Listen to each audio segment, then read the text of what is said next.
So I wanted to kind of give an overview of what's going on with the Outlander. I ended up bending a tie rod, riding some trails up in like Roscommon, Michigan, just state trails, some tight stuff.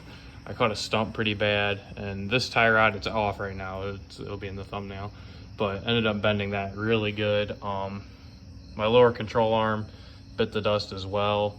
I was still able to ride it out, so that was cool. Like 10-15 miles an hour, so it did make it out under its own power.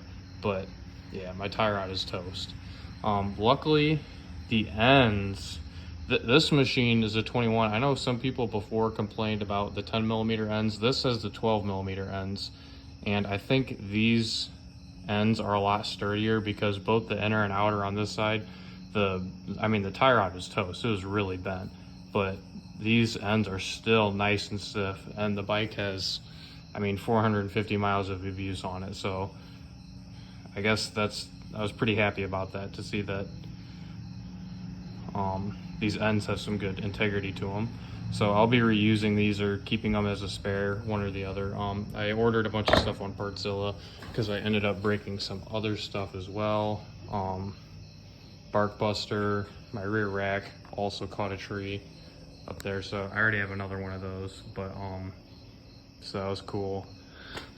But yeah, I am actually, for the tie rods, I ordered a whole tie rod assembly with ends, an OEM one off Partzilla, to replace or to keep as a spare, and I'm having a guy at work make me some other tie rods that will hopefully be a little stronger than these ones. I didn't want to beef it up too much because you get to a point where you don't want to incur frame damage because you make other components too strong. But I ended up adding a millimeter to the center of these shafts, so they should definitely be a little stronger than the OEM ones, but I left it class 1 steel, just really stock. These things are soft as is, but so that'll be good. So I'll put that stronger set on, and I'll have both sides, OEM sides, to keep as spares.